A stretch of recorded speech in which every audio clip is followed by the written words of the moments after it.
ओम सर्वे भवन्तु सुखिनः, सर्वे सन्तु निरामयाः, सर्वे भद्राणि पश्यन्तु, मा कश्चित् दुःखभाग् भवेत्। ओम शांति शांति शांति। हरि ओम तत्सत्। श्री राम कृष्णार्पणमस्तु। भगवान श्री राम कृष्णदेव, जगत जननी माँ शारदा जी और स्वामी जी को प्रणाम अर्पित करता हूँ। मेरे पूज्य गुरुदेव पूज्य देव स्वामी भूतेशानंद जी महाराज के मेरा प्रणाम और आप सभी को मैं प्रणाम अर्पित करता हूँ।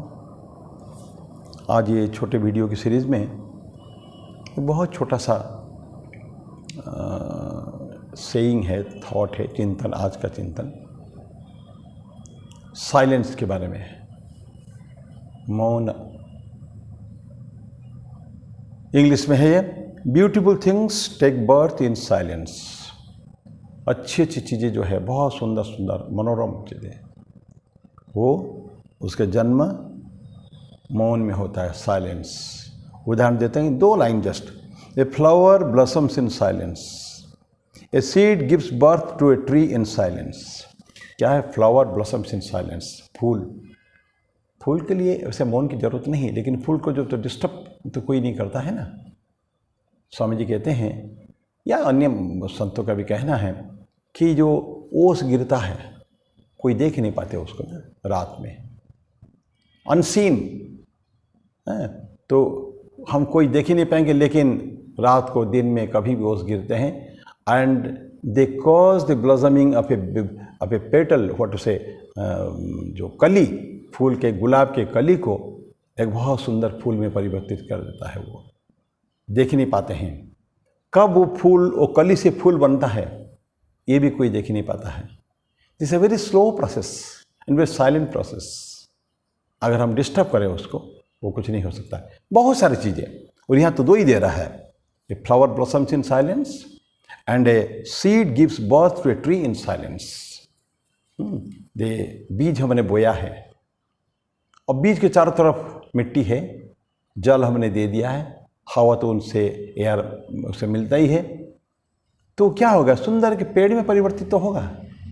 वो तो कोई मिट्टी या पानी या हवा तो नहीं होगा। स्वामी जी बोलते हैं उनका शिकागो पार्लियामेंट में कि a seed is put in the soil and we provide everything, सब कुछ उसको देते हैं। Will it become earth or soil or air or water? No. It will become a plant because of its own nature. उनकी प्रकृति है। फूल जब जो उसके बीज में अंकुरण होता है, धीरे धीरे वर्धन होता है, तो पहले 1 पत्ता आते हैं, 2 पत्ता आते हैं, ऐसे धीरे धीरे slowly it goes on increasing it a big massive tree. वो संभावना थी उसमें, किसमें? बीज में संभावना थी कि वो बहुत बड़ा वृक्ष बना सकता है। वटवृक्ष हम देखे हैं, विशाल का है वटवृक्ष, अश्वत्थ वृक्ष विशाल, लेकिन उसका सीड कितनी छोटा है, very small seed, tiny seeds, लेकिन उसी में ये संभावनाएं हैं कि विशाल वृक्ष से पैदा कर सकता है। लेकिन कहाँ होता है वो? साइलेंटली। हम अगर बार बार मिट्टी को खोदेंगे, डिस्टर्ब करेंगे, तो वहाँ नहीं होना है, कभी भी नहीं होना। So this is another example of silence. और एक ठाकुर बहुत सुंदर उदाहरण देते हैं, जो ध्यान करने की बातें बोलते थे कि मन को डिस्टर्ब नहीं होने देना, शांत भाव से बैठने का है, क्योंकि that is we are cogitating on something, हम उसके चिंतन कर रहे हैं, जो परमेश्वर जो है, परम तत्व जो है, तो वहाँ उसको चिंतन कर रहे हैं, उसमें माइंड डिस्टर्ब होने से नहीं होगा। It has to be absolutely silent. तो बिल्कुल चिंतन कुछ नहीं करना, क्या सिर्फ वही चिंतन है, तो ये होता है।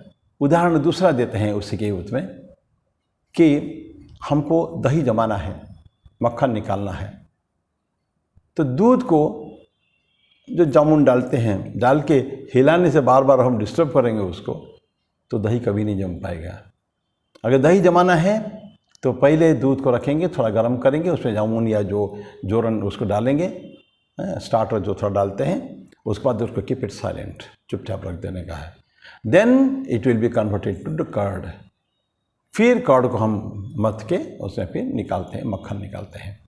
तो दैट मीन्स ये जो प्रोसेसेस है ये सब साइलेंस में होते हैं। ठीक है, कर्म जो करते हैं, कर्ममय संसार है, कर्ममय जीवन है, उसमें तो कर्म करना ही पड़ेगा, बिना कर्म के तो कोई सक्सेस मिलना नहीं है। लेकिन ये जो कुछ ब्यूटी बहुत सुंदर सुंदर चीज़ें हैं, लेकिन जो यहाँ नहीं कहा जाता गया है, मौन के, जिस इसको मौन शांति, मौन से आता है मुनि। मुनि जो आता है ना, लोग कुछ कुछ लोग मौन रखते हैं ना, साइलेंट रहते हैं। कैसे रहते हैं? साइलेंट रहते हैं, बोलेंगे कुछ नहीं, उनका प्रॉमिस है कि आज वो कुछ बोलना ही नहीं है एक एक दिन के लिए। लेकिन बहुत सारे लोग बैठे रहेंगे, वो प्रश्न पूछेंगे और इनके हाथ में एक स्लेट रहेगा, एक खड़ी रहेगा चौक पीस, तो क्या करेंगे, उसको सुनेंगे, चिंतन करेंगे और उसमें आंसर लिख देंगे। तो what is this process? Process जो है, कोई भक्त आया, कोई व्यक्ति आया, आपके प्रश्न पूछा, आप उसके बातों को सुन रहे हैं, उत्तर मन में सोच रहे हैं या लिख रहे हैं। दैट मीन्स जो आपको बात करते हुए करने में ज़्यादा सहज आसान हो सकता था, उसको आपने ज़्यादा क्लिष्ट कर दिया। काम वही कर रहे हैं, वही प्रश्न सुनना और सोचना, उत्तर देना, तो ज़्यादा अच्छा रहता। आपको लिखने की ज़रूरत नहीं पड़ता। जो बात को आप आधा मिनट में बोल सकते हैं, लिखने में आपको 2 मिनट लग सकता है, वेस्टेज ऑफ टाइम। वो मुनि नहीं है। मुनि क्या होता है? मौन मननशील। मुनि मतलब मननशील, thought, cogitator, thought, tremendous beautiful thoughts. किसके बारे में? ईश्वर चिंतन। जो स्वाध्याय किया उसका चिंतन होता है ना। जीवन में ज्ञान प्राप्ति के लिए 3 स्टेजेस में जाते हैं, 3 बात की आवश्यकता है। श्रवण, मनन, निधिध्यासन। श्रवण, सुनना, जो भी अच्छी चीज़ें सुनना, एंड इंटेंटली सुनना, deep listening, active listening, mind divert ना हो, ये हो गया सुनना, श्रवण। केवल श्रवण नहीं, पठन भी हो सकता है। एनी सूचना हमको मिलती है कि किसी भी उपाय से हमको मिले, तो पब्लिक उसमें पब्लिश्ड मटेरियल भी मिल सकता है, कहीं से हमने वीडियो सुन रहे हैं मिल सकता है, यूट्यूब सुन रहे हैं, कुछ सिनेमा देख रहे हैं, कुछ देख रहे हैं, बहुत सारे noble thoughts come to our mind. लेकिन उसको एक तो ईमेल गया, क्या हमको मन में आ गया सूचना, ये ठाकुर ने, ये स्वामी जी ने, माँ ने, जीसस क्राइस्ट ने, राम ने, कृष्ण ने ये बोला है। वो तो बोल दिया, किसके लिए बोला? हमारे लिए तो बोला है। तो उसको नेक्स्ट मोमेंट में we have to think over it. उसको कहते हैं मनन। यही मौन। मनन मतलब तो चिंतन जो करेंगे, you have to be absolutely silent. शांत भाव से बैठकर जब अकेले हैं तब तो उसके ऊपर चिंतन हो। वैसे दिन भर हो सकता है, जब आपस में बातें कर सकते हैं, इंटरेक्शन हो रहा है दूसरों से, ये संभव नहीं है। लेकिन व्हेनेवर यू आर फ्री, जब तक हम थोड़ा सा भी शांति मिलती है, समय मिलता है, हम बैठ के उनको चिंतन करेंगे। इसका हमारे जीवन में क्या उपादेयता है, क्या मैं इसको कर सकता हूँ, कैसे कर सकता हूँ, इसके बारे में। क्योंकि सुना हमने, उसी को केवल जीवन में प्रतिफलन कैसे हो, उसका रिफ्लेक्शन कैसे हो, क्रियान्वयन कैसे हो उस चिंतन का, इसके लिए हमको चिंतन करना पड़ेगा। दिस इज मनन। देन थर्ड है निधिध्यासन, ध्यान प्रैक्टिस। ध्यान मीन्स, ध्यान का एक मीनिंग भी है, यत्र, वो जहाँ सारे कंस्टेंटली फ्लो होता है, तत्र प्रत्यय एकतानता, एक तन, वन पॉइंटेड कंसंट्रेशन। जैसे तेल हम एक पात्र से दूसरे पात्र में डालते हैं, ट्रांसफ़र करते हैं, तो constant continuous flow of oil, उसमें कोई ब्रेक नहीं रहता है। वाटर या कोई पार्टिकल्स को क्या नाम है, बबल्स भी नहीं रहता है, बुलबुले भी नहीं रहते हैं। That is the way. So निधिध्यासन, जो हमने सुना, जिसका चिंतन हमने किया, उसी को हम कार्य रूप में परिणत करने का है। तो ये हो गया निधिध्यासन। तो ये प्रोसेस है, दिस इज कॉल्ड मौन। चिंतन करने का, मौन मतलब मननशील, जो हमेशा मनन करते रहते हैं, चिंतन करते रहते हैं, उसके लिए बातें नहीं चलेगा। You have to be silent. ये ध्यान रखें हम लोग, क्योंकि दिस सीरियस थॉट्स, जो अत्यंत गंभीर चिंतन जो है, इसके लिए पब्लिक से आपको दूर जाना पड़ेगा। इसीलिए एकांतवास की हमारे मुनि ऋषि ने बोला था। इसीलिए भगवान श्री रामकृष्ण देव हमको बोलते हैं, संसारियों को, सब गृहस्थों को, कि बीच बीच में तुम एकांतवास करो और ईश्वर का चिंतन करो। क्यों? गृह में रहते हुए गृहस्थी जीवन यापन करते करते समाज में विभिन्न लोगों के संस्पर्श में आकर उनके द्वारा हम लोग ये मिसडायरेक्टेड हो जाते हैं, कभी गलत रास्ते में चले जाते हैं।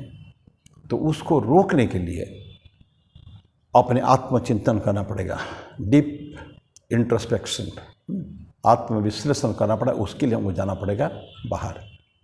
ये होते क्या होता है, ये चिंतन है, एकांत स्थान में रहने का है, ये मौन है ये।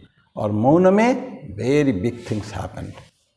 अभी तक तो हमने जो चीज़ें छोटी छोटी बातें कही है, लेकिन ये जो ईश्वर चिंतन, इसमें आपको क्या चाहिए, द हाईएस्ट रिजल्ट हो सकता है संसार में। हमारे जीवन जो हमारे जन्म लिया है, जीवन का जो लक्ष्य है, परम लक्ष्य है ईश्वर प्राप्ति, जो सभी ने बोला है, और रामकृष्ण देव विशेष करके अनंत बार उनका वचनामृत में बोले हैं, मनुष्य जीवन का उद्देश्य ईश्वर लाभ। ये करेंगे। छोटी सी कहानी के साथ मैं समाप्त करूंगा। भगवान बुद्ध 80 साल जीवन यापन किया उन्होंने, बहुत हज़ारों लाखों शिष्य बनाए, बहुत जगह सेंटर्स बने हैं। लेकिन कुशीनगर में आकर उससे कुछ दिन पहले उन्होंने बोल दिया सबको, एक बार भिक्षुओं को बता दिया, अब मेरा समय समाप्त हो रहा है, ये शरीर छोड़ने का समय आ रहा है। अब तुमको जो करने का कर्तव्य है वो तुम करो, जो तुमको करना चाहिए वो करो। जब उन्होंने डिक्लेयर कर, बस 4 मास 3-4 मास हो समय मेरे पास है, उसके मैं अन्यथा नहीं कर सकता, कोई उसका अन्यथा नहीं कर सकता है, इसलिए अब मैंने जो तुमको सिखाना है मैंने सिखा दिया है। और हम जानते हैं आनंद, बहुत सारे हजार बहुत भिक्षु वहाँ थे, सभी का रोना धोना शुरू हो गया कि तथागत हमारे जो गुरु हमारे से चले जाएंगे। लेकिन एक शिष्य था, वो शिष्य चुपचाप साइलेंट हो गया, बिल्कुल कुछ नहीं बोला, ना रोया ना कुछ बोला, ना शोक प्रकट किया।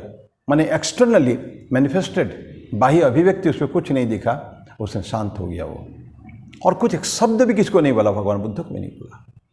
तो सभी आश्चर्य हो गए, देखे उसको, और एक तो लगा कि उसे बेहोश पड़ा हुआ है। उठाया उसको, उठा, लेकिन कुछ बोल नहीं रहा है, चुपचाप शांत। तो लोगों ने सोचा शायद पागल हो गया क्या, कुछ हो गया, ऐसे बातें गुरुदेव के सुनकर, हमारे बुद्ध का बातें सुनकर। लेकिन नहीं, पागल नहीं हुआ है। वो जाता है बुद्ध के पास, बुद्ध उसको पूछते हैं, तो बोलता है कि अब मैं, आपने जो बोला, जो करणीय है, जो करना चाहिए वो आप करें। अब मैं समझ गया, उसके लिए संसार से हम कांटेक्ट नहीं रख सकते हैं, किसी के व्यक्ति के साथ हमारे संस्पर्श में नहीं रहना चाहिए, हमको अकेले जीना है, एकांत में जीना है। उसके लिए मौन चाहिए, जिस मौन की बात कर रहे हैं वो मौन चाहिए। तो मैं अभी से आपकी बात को मानते हुए, मैं जीवन का जो परम लक्ष्य है उसको प्राप्त करने के लिए अभी से मौन धारण करता हूँ, और आपके दिया हुआ सारे जो वचन जीवन भर में सुना है उसका मैं चिंतन करते हुए मेरे जीवन में क्रियान्वयन करूँगा। बुद्ध वॉज सो हैप्पी, बहुत आनंद हुआ, उन्होंने आशीर्वाद किया। यस, अब तुमने समझा है, मेरी बात को तुमने समझा है, जाओ आगे बढ़ो। लेकिन दूसरों को क्या बोला उन्होंने, आनंद वगैरह को, कि आत्मदीपो भव, आनंद का, आनंद जब ज़्यादा रो रहा था ना उनका पट्ट शिष्य, भगवान बुद्ध बोले, आनंद बहुत दिन तुमने मेरे से सीखा है, अब आगे नहीं, now since I am going, तुम खुद ही अंदर इतना शक्तिशाली हो जाओ कि अपने का खुद का अपना मार्गदर्शन खुद कर सकते हो।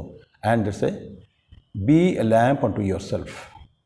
आप उसमें पाली में बोलते अप्पदीपो भव, हम संस्कृत में बोलते कि आत्मदीपो भव। तो अपने खुद ही एक प्रदीप बन जाओ, अपना रास्ता खुद ही हम तय करेंगे, अपना रास्ता खुद, किसी से लाइट की हमको आवश्यकता नहीं है, खुद का जीवन ही इतना उज्जवल हो जाएगा कि हम अपना मार्गदर्शन हम खुद कर सकते हैं। तो आज इस चिंतन के साथ मैं मेरी वाणी को विराम देता हूँ। फिर अगले बुधवार को, और ध्यान रखें हर बुधवार को सुबह 5:30 बजे एक छोटी सी कहानी या इस तरह के चिंतन के साथ, पवित्र चिंतन के साथ हमारे इस वीडियो हम बनाते हैं। आप सुनिए ज़रूर। तब तक के लिए ओम शांति शांति शांति। हरि ओम तत्सत। श्री राम कृष्णार्पणमस्तु।